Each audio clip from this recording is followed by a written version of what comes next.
Right now, though, we are following a very disturbing allegation about a youth soccer coach in White Plains. Investigators say he kissed one of his 15-year-old players during practice, not once, but twice. Here's Katerina Balalas with the story. Shock and horror continues to spread throughout parents and residents here in the city of White Plains after a soccer coach reportedly kissed a 15-year-old girl. That's really ridiculous because kids are with the kids. They don't know anything at all. That's one thing they do, you know? That's just one of the reactions parents had to hearing about the incident. The Westchester District Attorney's Office says it happened at Rochelle Alternative High School in White Plains on January 25th. It was not an event sponsored by the school district, but rather a local soccer club.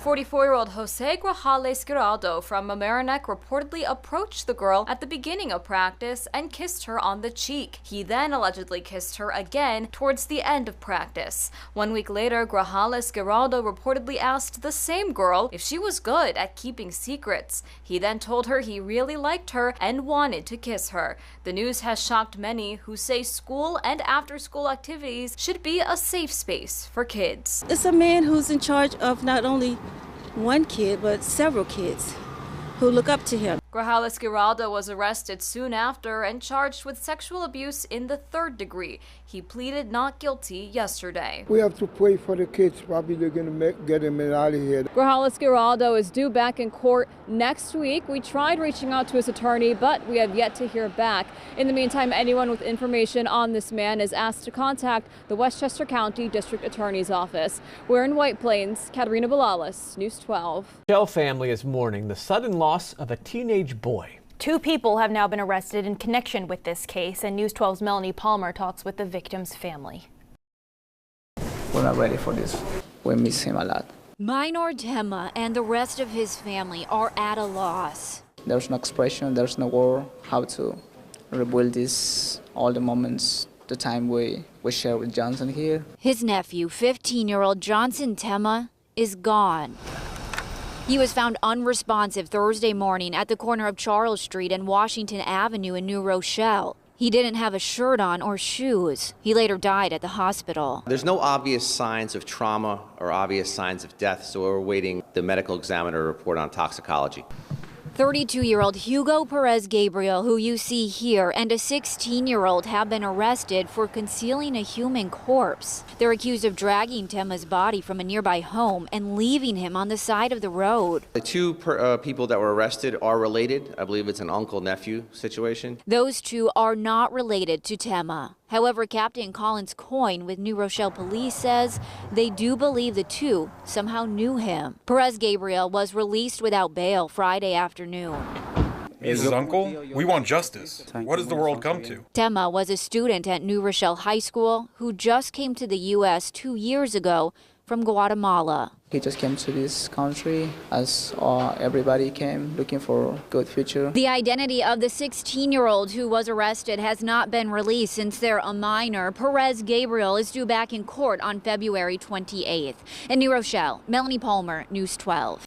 But right now to one of our top stories and those new developments surrounding a rise in bird flu cases. New York State is now requiring all live bird markets in the New York City area to temporarily shut down, including some in Westchester County. We begin our Team 12 coverage with News 12's Katerina Balalas, who is in the Alert Center this afternoon with everything you need to know. Kat, what have you learned?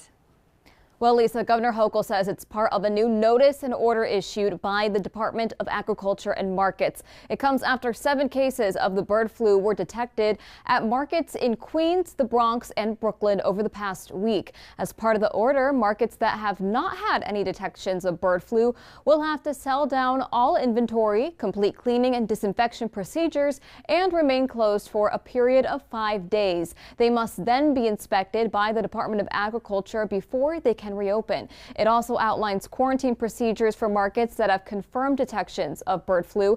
Hochul reminds farmers to follow good biosecurity measures and says the risk to humans does remain low.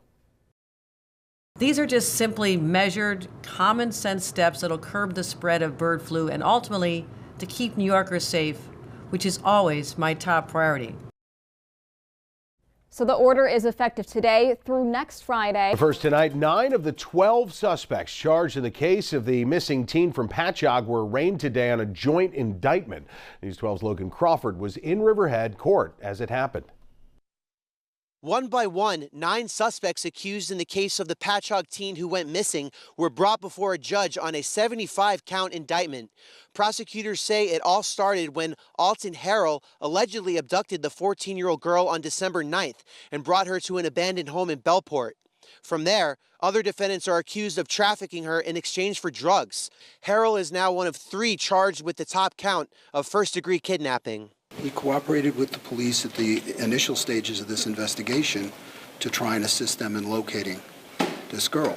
Daniel Burke and Francis Buckheit are also charged with kidnapping. As we've reported, the 14-year-old was missing for 25 days before she was found on a boat at the White Cat Marina in Islip. Prosecutors say it was Buckheit's boat. He was under the impression that she was, in fact, 19 years old, which is not an unreasonable belief. The other defendants are facing similar charges that includes sexual abuse, sex trafficking, endangering the welfare of a child, kidnapping, and more. Many of them say they didn't know how old the teen was. Kevin McDonald is charged with rape and endangering the welfare of a child. He was lied to about her age. How do you know Kevin? He's 20 years old. He's just a young man. The 3 suspects accused of first-degree kidnapping are being held without bail. The judge had each defendant sign an order of protection to stay away from the girl. In Riverhead, Logan Crawford, News 12 Long Island. It's been 2 years since the WWE moved into its new headquarters on Washington Boulevard in Stamford. Now we know the future of the old building. News 12's Greg Thompson with details. For WWE fans, 1241 East Main Street in Stamford will always be Titan Towers. It brings back memories of the old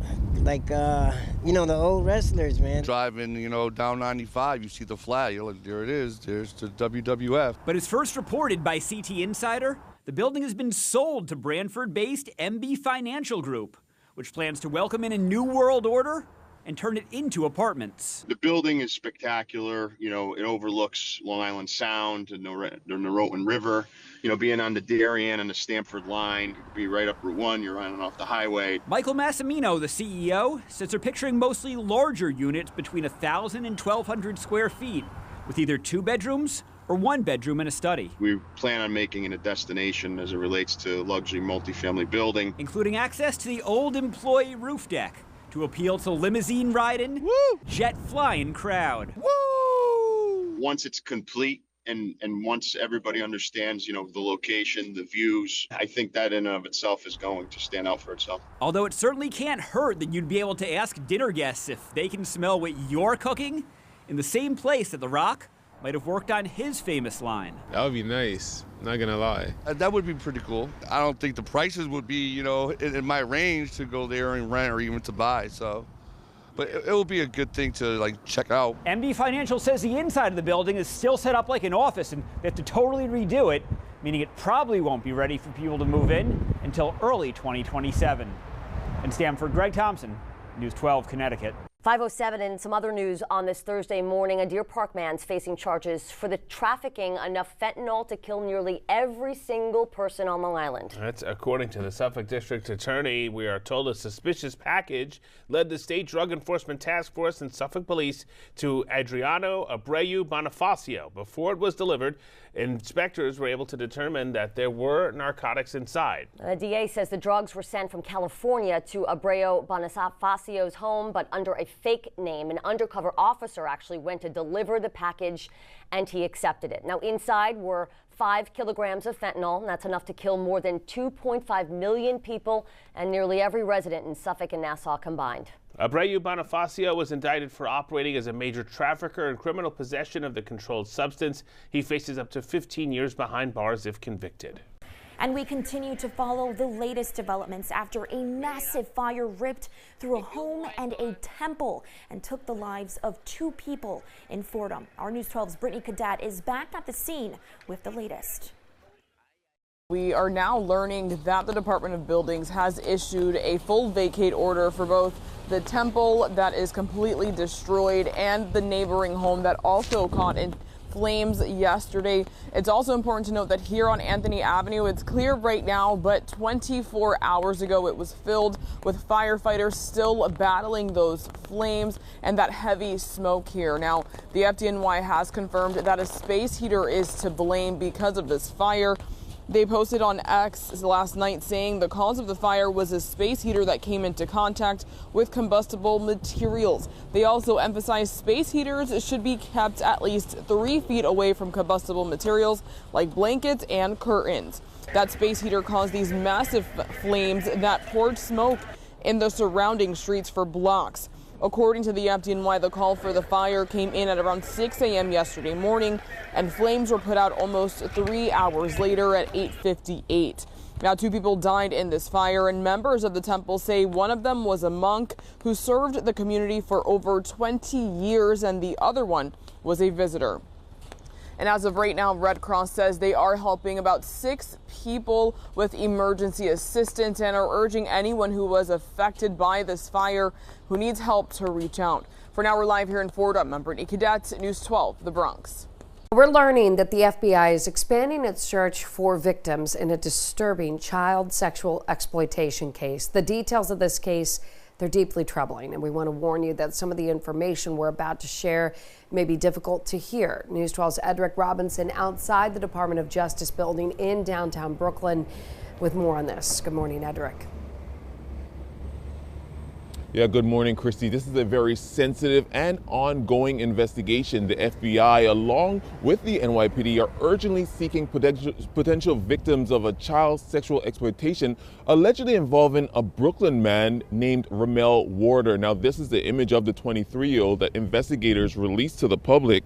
The charges against Warner are incredibly serious. According to the FBI, Warner, who also goes by the nickname Mena, was indicted last month on one count of sexual exploitation of a child. Investigators say he allegedly raped a child back in 2022 while he was supposed to be babysitting. Now, what makes this case particularly disturbing is that Warner reportedly recorded 6 videos of the abuse and then distributed them on the dark web.